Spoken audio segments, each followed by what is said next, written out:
Phone tapping కేసులో CBI విచారణ జరపాలని డిమాండ్ చేశారు ఎంపీ లక్ష్మణ్. ట్యాపింగ్ కేసులో సూత్రధారుల్ని అరెస్టు చేయాలన్నారు. ఆ కేసులో దోషులకు శిక్ష పడేంత వరకు బీజేపీ పోరాటం చేస్తుందన్నారు లక్ష్మణ్. కాళేశ్వరంలో 1,00,000 కోట్ల అవినీతి జరిగిందని తెలిసినా కాంగ్రెస్ ప్రభుత్వం ఎందుకు చర్యలు తీసుకోవడం లేదని ప్రశ్నించారు.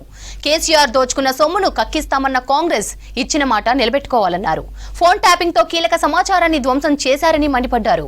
బీఆర్ఎస్ ను కాపాడాలని చూస్తే రేవంత్ కూడా అదే గతి పడుతుందని హెచ్చరించారు. హైదరాబాద్ ఇందిరా పార్క్ దగ్గర ధర్నా చౌక్ లో మాట్లాడారు లక్ష్మణ్. ఆ నిఘా వ్యవస్థను ఏ రకంగా మరి ఆ రోజు మరి ఆ ఫోన్ ట్యాపింగ్ అనే ఉదంతం ఇవాళ వెలుగులోకి వస్తున్నదో నిజంగా ఆశ్చర్యం కనబడుతుంది.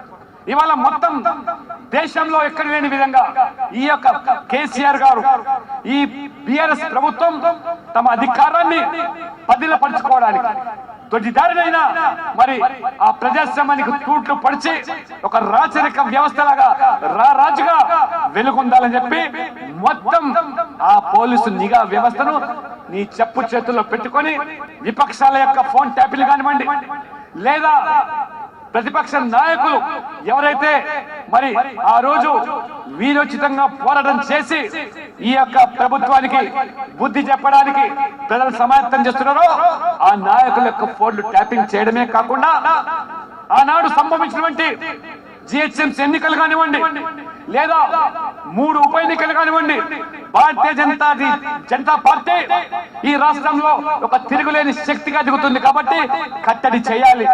ఆ రకంగా మరి భారతీయ జనతా పార్టీ యొక్క ఆర్థిక మూలాలను దెబ్బతీయడానికి ఏ రకంగా మొత్తం పోలీసు వ్యవస్థను మరి ఆ రోజు మరి అధికారులందరినీ కూడా ప్రేరేపించి ఆ యొక్క అధికారులు ఇవాళ మొత్తం కూడా మీ భాగవతం బయట పెడుతున్నారు.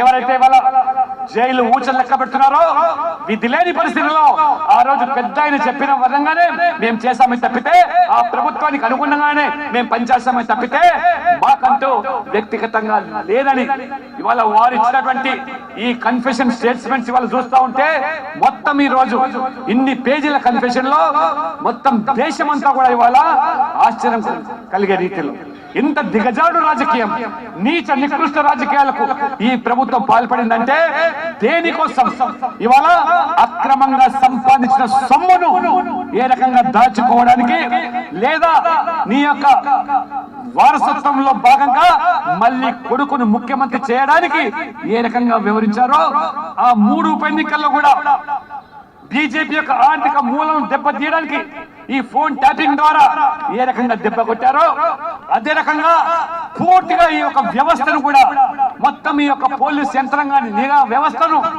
మేము అధికార పార్టీ టిఆర్ఎస్ పార్టీ యొక్క మరి ఆర్థికపరమైన వనరులను ఓటర్లను కొనుగోలు చేసడానికి అవసరమైన డబ్బును సాక్షాత్ పోలీస్ వ్యవస్థనే బాహటంగా వారి యొక్క అనుచరులకు వారి యొక్క అనునాయులకు ఏ రకంగా చేర్చామో ఈ కన్ఫెషన్ స్టేట్మెంట్ లో ఈ పోలీసు అధికారులు మరి వ్యక్తపరిచారంటే ఇంకా అతి ముఖ్యమైనటువంటి ఆ పోలీసు ఆ యొక్క అధికారి ఇంకా అమెరికాలో ఏ రకంగా దాచుకున్నాడో మిగతా వాళ్ళంతా కూడా ఇవాళ ఆ కన్ఫెషన్ స్టేట్మెంట్ లో ఆ వాగ్మూలంలో నేర నిర్ధారణ యొక్క వాగ్మూలంలో అన్ని విషయాలు ఇవాళ తేటతెల్లం చేశారు. రాష్ట్రంలో బీఆర్ఎస్ ని రద్దు చేయాలని ఎన్నికల కమిషన్ కు లేఖ రాస్తానన్నారు మాజీ ఎంపీ కొండా విశ్వేశ్వర్ రెడ్డి. 2017 కంటే ముందు నుంచే ఫోన్ ట్యాపింగ్ జరిగిందని ఆరోపించారు. ఫోన్ ట్యాపింగ్ లో ఇప్పటి ముఖ్యమంత్రి కూడా బాధితుడే అన్నారు. ఫోన్ ట్యాపింగ్ కు పాల్పడిన వారిపై టెలిగ్రాఫ్ యాక్ట్ తో పాటు ఇతర చట్టాలతో కేసు నమోదు చేయాలన్నారు విశ్వేశ్వర్ రెడ్డి. ఈ రోజు మనం ఫోన్ ట్యాపింగ్ గురించి వింటున్నాము. అది నిన్న మొన్న కాదు, 2017 కంటే ముందు నుంచే జరుగుతున్నది. ఎన్నో సర్వేల ద్వారా అప్పుడే తెలిసిపోయింది ఏంటంటే టిఆర్ఎస్ పార్టీ ఓడిపోతుంది. అందుకే ఎంతో మందిని హింసించిండ్రు, ఎంతో మందిని బైండ్ ఓవర్లు చేసిండ్రు, ఫోన్ ట్యాపింగ్లు చేసి అది కూడా ఎట్టి పరిస్థితులు ఓడిపోతామని మొట్టమొదటి తెలంగాణ ప్రభుత్వము 5 ఏళ్లు కూడా పాలించలేకపోయినరు. అది ముందస్తు ఎలక్షన్స్ పెట్టుకున్నారు ఆ భయానికి. అప్పటి నుంచి ఇప్పటి వరకు ఫోన్ ట్యాపింగ్ల ద్వారానే లేకుంటే పోలీస్ ఒక యంత్రంగా లేకుంటే ఒక ఆయుధంగా అస్త్రం తీరుగా వాడుకోనే గెలిచిన పార్టీ అది టిఆర్ఎస్ పార్టీ, ఇప్పుడు బీఆర్ఎస్ పార్టీ. ఆ పార్టీని నేను ఎలక్షన్ కమిషన్ కు తప్పక రాస్తాను. ఆ పార్టీని డిజాల్వ్ చేయాలి. అది పొలిటికల్ పార్టీగా ఉండొద్దు, అది డిజాల్వ్ చేయాలి. ఇటువంటి పార్టీలు ఓ కుటుంబ పాలన దేశానికి, రాష్ట్రానికి, సమాజానికే నష్టం. ముఖ్యమంత్రి గారిని ఫోన్ ట్యాప్ చేసిండ్రు. ఇప్పుడున్న ముఖ్యమంత్రి గారిని నేను అనుకుంటున్నా ఏంటంటే వారు చర్యలు తీసుకుంటారు. సిబిఐ ఎంక్వైరీ కూడా అవసరం లేరు వారు అనుకుంటే, కానీ ఎందుకు తీసుకుంటలేరు? ఇంకా కొంచెం సమయం పడితే సమయం పడని గాని మా మీద ఆరోపణ పెట్టిండ్రు, మీరు కవితను జైలు లేదు, అందుకే మీరు పొత్తున్నది టిఆర్ఎస్, బిఆర్ఎస్ ఇంకా బీజేపీ మధ్యలో. ఇప్పుడు ప్రజలు అనుకోరా మీకు కూడా పొత్తుంది, అందుకే అసలుకు మెయిన్ నిందితుడు ఎవరు? వాడుకున్న పోలీస్ కాదు, ఇది సీఎం గారి కుమారుడే వాడుకున్నారు. వాళ్ళే A1 చేయాలని నేను అనుకుంటున్నాను. పోయిన ఎలక్షన్స్ కూడా బీజేపీయే గెలుస్తుండే, మన మీద మట్టి సల్లిండ్రు, బురద సల్లిండ్రు, దుష్ప్రచారం చేస్తుండ్రు.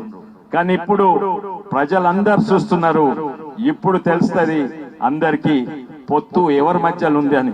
ప్రజల నమ్మకము బీజేపీ మీద, మోడీ గారి మీద ఉంది. ఈ రెండు పార్టీల మీద